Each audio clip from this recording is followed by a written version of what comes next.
তো বন্ধুরা চলে এলাম আবারও একটা নতুন ভিডিও নিয়ে। আগের ভিডিওতে তোমরা দেখেছিলে যে আমি গঙ্গায় ঘুরতে গেছিলাম, ওখান থেকে আর কোথায় গেছিলাম সেইটা তোমাদেরকে আমি এই সেকেন্ড পার্টে দেখিয়ে দেবো। তো চলো বন্ধুরা ভিডিওটা শুরু করা যাক। তার আগে বলি আমার নতুন ভিডিওতে সবাইকে জানাই জয় বজরংবলী। সবাই কেমন আছো অবশ্যই আমাকে কমেন্ট করে জানিও। তো চলো ভিডিওটা শুরু করা যাক দেরি না করে।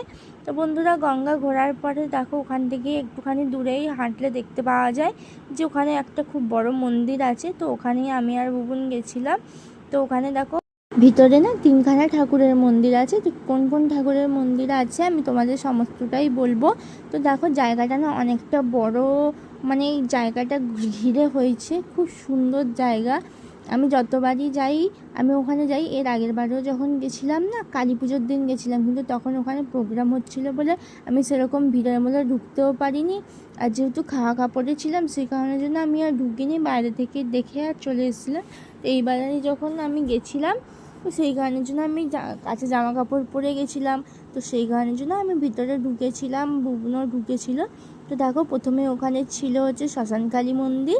মায়ের কাছে প্রণাম করে মায়ের মন্দিরের চারপাশে আমি ঘুরলাম, ঘুরে ওখান থেকে সোজা চলে আসি রাধাকৃষ্ণ মন্দির ছিল, ওখানে রাধারানীর সাথে দেখা করে কিছুক্ষণ ওনার সাথে কথা বলে ওনাকে প্রণাম করে চলে যাই গণপতি বাবার কাছে। তারপরে চলে যাই ভোলে বাবার কাছে।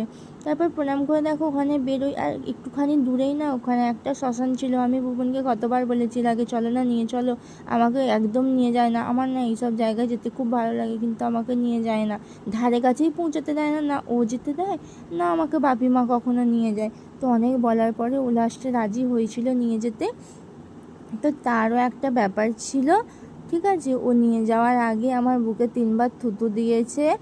দেওয়ার পরে আমার হাতের কেনি আঙুলটা, মানে লাস্ট যে আঙুলটা আমরা বলি আর কি, ওই আঙুলটা একটুখানি কামড়ে দিয়েছে। আমরা এইসব কিসের কারণে? ও বললো সব যদি বুঝে যেত তুমি আমার জায়গায় আমি তোমার জায়গায় থাকতাম। তো সেই কারণে আমি আর বেশি প্রশ্ন করিনি, হাঁটতে হাঁটতে চলে যাচ্ছিলাম। তো দেখো এখানে জায়গার ভিউটা কত সুন্দর ছিল না, সত্যি কথা। আমি এখানে আমার বাড়ি থেকে এটা দূরত্ব ওই স্কুটিতে ধরে নাও 15 থেকে 20 মিনিট লাগে আমার কাছে, কারণ আমি স্কুটি একটু স্পিডেই চালাই, ঠিক আছে। তো সেই কারণের জন্য খুব বেশি সময় আমার কাছে লাগে না, তো আমি যাই। তো বন্ধুরা তোমাদের এই জায়গাটা কেমন লেগেছে আমাকে কিন্তু নিশ্চয়ই বলবে।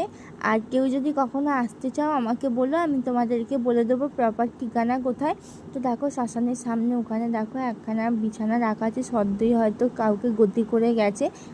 বন্ধুরা এরপর ওখান থেকে বেরিয়ে আমরা কোথায় গেছিলাম পরবর্তী ভিডিওতে অপেক্ষা করতে থাকো, নেক্সট ভিডিওতে অবশ্যই বলবো। ততক্ষণের জন্য টাটা বাই বাই সবাইকে।